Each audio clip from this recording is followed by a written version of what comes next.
Uy, qué buena pregunta. Pues la verdad es que no lo sé. O sea, es una cosa sobre la que no he reflexionado, pero según te escucho, lo que me sale es decirte que sí. Porque no deja de ser un filtro. Es un filtro que deshumaniza y tiende a convertirnos en cosas y no en personas. Al final, cuando tú eres una colección de fotografías, el mundo tiende a verte exactamente como eso y deja de esperarte a ti. Empieza a esperar tu siguiente producto, tu siguiente foto. Me va a dar para otro guión, esto está muy bien.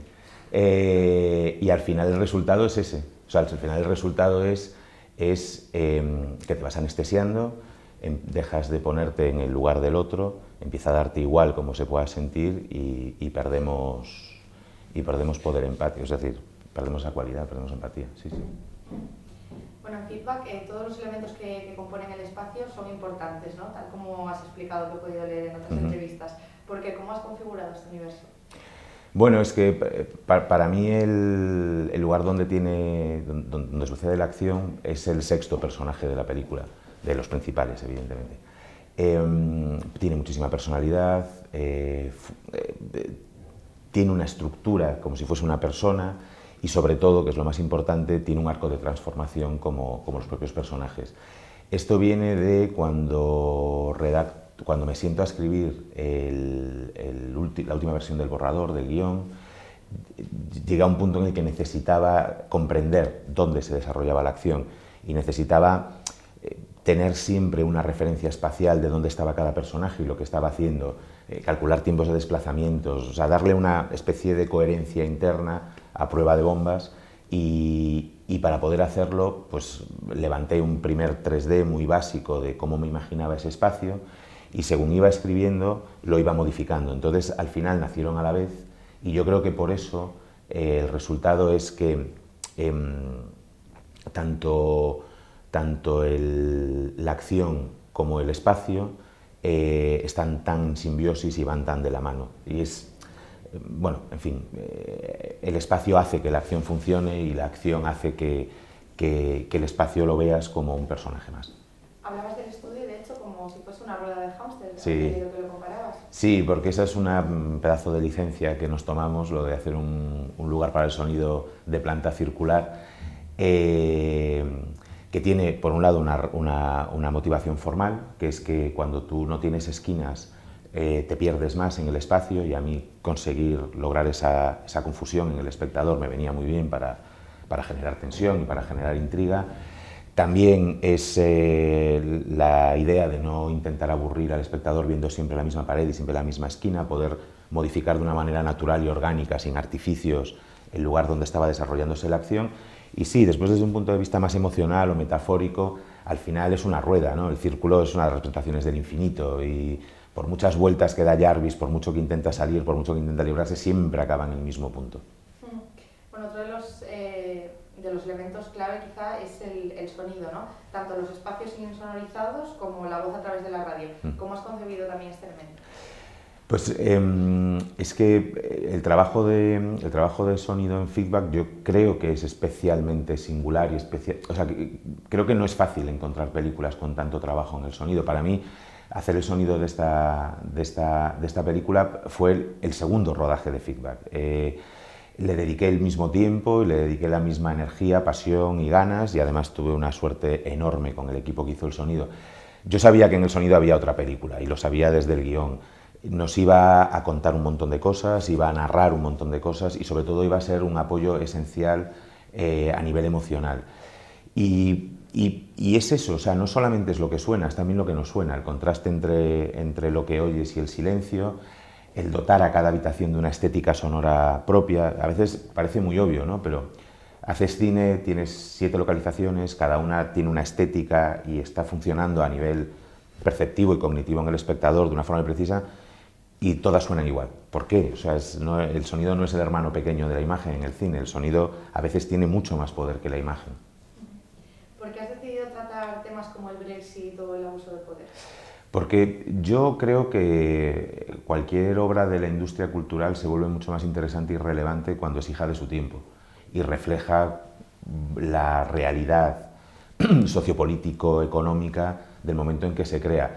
y además a un nivel como en el que está en Feedback, que es a nivel de conversación de cafetería. Es decir, aquí no se trata de hacer tesis, ni se trata de explicar absolutamente nada, que eso es una cosa que además como espectador me irrita especialmente, pero que una obra no tenga la capacidad de dialogar contigo como lo haces con el camarero mientras te tomas el café por la mañana, creo que te pierdes algo, ¿no?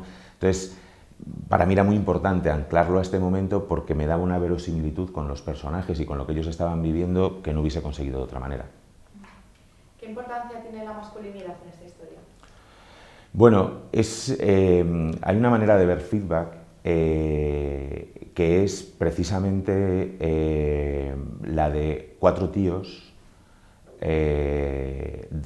peleando por ver cuál es el alfa.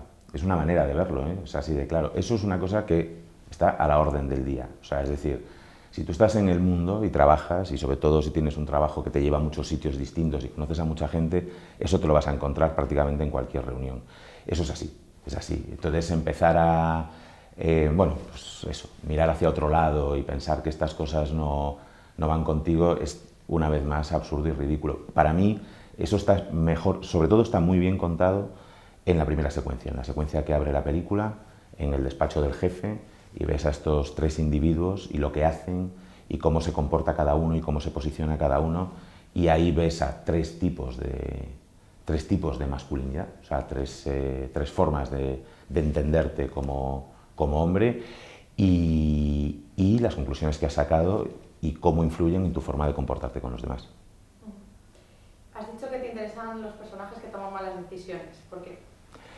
Bueno, sobre todo porque es un material dramático de primera. Luego necesitas un gran actor y yo he tenido muchísima suerte porque todo el elenco es fantástico, pero es algo con lo que ellos hacen un gran trabajo después. Es decir, el personaje que nunca se equivoca y que siempre tiene razón puede estar estupendo para la comedia, pero para todo lo demás es mejor que de vez en cuando meta la pata.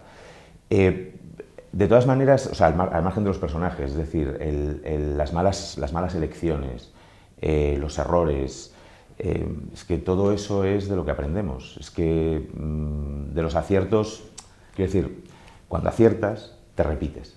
Y cuando te equivocas, si tienes suficiente apertura mental, aprendes una lección.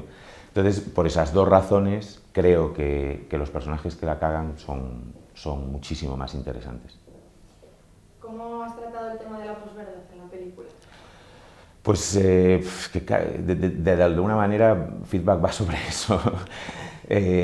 Fíjate que hay una cosa que lo resume muy bien, que es la deliberada ausencia de flashbacks. Todo lo que pasa en el pasado, 7, 8 años atrás, de la noche en la que sucede Feedback, y que es la razón que pone a esos 5 personajes en esa habitación esa noche, solamente lo conoces a través de su relato. Y viendo cómo lo relatan, te da una idea de cómo, de cómo filtramos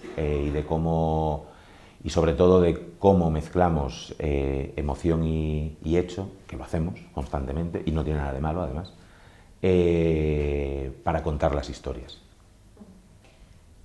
¿Cómo crees que va a reaccionar el público a las situaciones más violentas? ¿Crees que quizá estamos un poco más curados de espanto de alguna manera al ver violencia?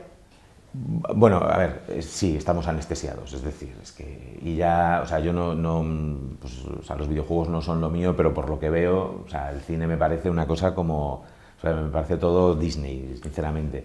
Feedback o sea, eso no lo voy a discutir, Feedback es bruta, no es gráfica, o sea, es cierto que no es gráfica, no hay una exposición, no es un torture porn ni cosas de estas, pero sí que es contundente y sí que es muy visceral. Y yo comprendo reacciones más de que te colocan en un momento un poco complicado, porque es que nuestros personajes lo necesitan para avanzar. Al final, si no hay ese riesgo inminente, si no hay ese todo está en juego, incluso la integridad física, no hay historia. Bueno, y por último, ¿crees que es posible que hoy en día cada vez más la gente se tome la justicia por su mano ante situaciones de abuso de poder?